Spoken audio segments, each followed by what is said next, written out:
சுமந்த சாதிசனமே ஆறு கடந்தா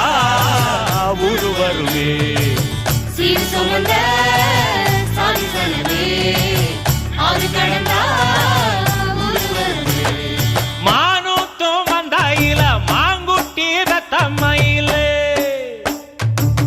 பொட்டப்புள்ள பிறந்ததுன்னு பொலிகா